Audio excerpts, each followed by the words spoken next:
ना जात ना धर्म, डर जरा सा भी नहीं। जिन आंखों ने धैर्य के सिवा कुछ नहीं देखा था। তো আজকে কথা বলবো দেবরা পার্ট 1 ট্রেলারটা নিয়ে। তো পোস্টার এবং ফার্স্ট লুক টিজারে কিছু গুঞ্জন তৈরি করেছিল, কিন্তু জেনার এবং গল্পটির ফর্মুলিক দেখায়। কিন্তু ছবিটির প্রতি প্রত্যাশা গত কয়েক মাসে বাড়তেই থাকে শুধুমাত্র অনিরুদ্ধ 3টে গানের জন্য। 2.5 মিনিটের ট্রেলার থেকে সিনেমা দর্শকদের প্রাথমিক প্রতিক্রিয়া প্রত্যাশা কম বলে মনে হচ্ছে, কারণ বিষয়বস্তু আপত্তিরোধ এবং প্যান ইন্ডিয়া হাইপের সাথে সম্পূর্ণ মেলে না। দুর্দান্ত ভিজুয়ালস এবং হাই অটকের অ্যাকশন পর্বগুলি ব্যতীত, যা একটি বড় স্কেল মাউন্ট করা হয়েছে এবং অনিরুদ্ধ দুর্দান্ত কাজের জন্য সমর্থিত। প্রধান চরিত্রগুলোর দিক থেকে উচ্ছ্বসিত হওয়ার মতন কিছু নেই। ট্রেলার দেখে কেউ সহজেই অনুমান করতে পারে যে দেবরা একজন মুসিয়া সম্পর্কে, যিনি তার চারপাশে সবাইকে রক্ষা করে। গল্পটি একটি দ্বীপে সেট করা হয়েছে, যেখানে দেবরা একজন সর্দার এবং ভাইরা একজন বিশ্বস্ত সহযোগী।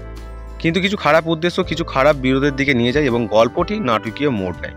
বন্ধু বাঁক শত্রু একটি নিয়মিত টেমপ্লেট বহুবার ব্যবহার হয়।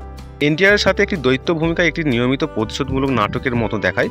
ছেলে তার বাবা যা অসম্পূর্ণ রেখেছিল তা পূরণ করে বা অর্জন করে, বা যারা তার বাবাকে হত্যা করে তাদের বিরুদ্ধে সে কেবল প্রতিশোধ নেয়।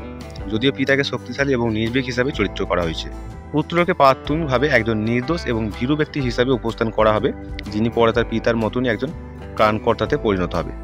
ঠিক যেমন আচার্যের কাল্পনিক জগৎ প্রধাগত্যম, যেখানে খারাপ ভালোর ওপর প্রাধান্য পায় এবং সবকিছু ঠিক করার জন্য কাউকে প্রয়োজন। তো দেবরা একটি কাল্পনিক দ্বীপে রয়েছে, যা এনটিআর একটি সমাধান হিসাবে হিংসাত্মক পথ নেওয়ার জন্য পদক্ষেপ নেওয়ার আগেই লাগামহীন জঘন্য কার্যকলাপের সাক্ষী। আচার্য ছবিতে সোনু সুদের ভূমিকার সাথে সাইফ আলী খানের চেহারা এবং চরিত্রের মিল রয়েছে। ট্রেলারে আরও কিছু দৃশ্য আচার্যের কথা মনে করিয়ে দেয়। পোড়াতলা শিবা ভয় এবং সাহসের ভারী লড়াই এনেছে, যা ট্রেলারে বেশ কয়েকবার পুনরাবৃত্তি করা হয়েছে, কিন্তু একঘেয়ের কারণে তারা খুব কমই বড় প্রভাব ফেলতে পারে। জাহ্নবী কাপুর এবং অন্যান্য চরিত্রগুলোকে ট্রেলারে খুব কম দেখানো হয়েছে। ট্রেলারটি সম্পূর্ণভাবে উচ্চতার সাথে নায়কের ওপর ফোকাস করে। ট্রেলারটি বিভিন্ন দিক থেকে উচ্চ প্রত্যাশার চেয়ে কম পড়ে, যে এটিতে বড় টিকিট ফিল্ম টার্গেটের সাথে মিলে যাওয়া ভিজুয়ালস রয়েছে। তো যাই হোক, আমাদের দেখতে হবে এনটিআর এবং কোড়াতলা শিবা উভয়ের এই সমস্ত ত্রুটিগুলি কাটিয়ে উঠতে পারে এবং বাণিজ্য পটবয়লা দিয়ে বক্স অফিসে একটি খোঁচা দিতে পারে কিনা।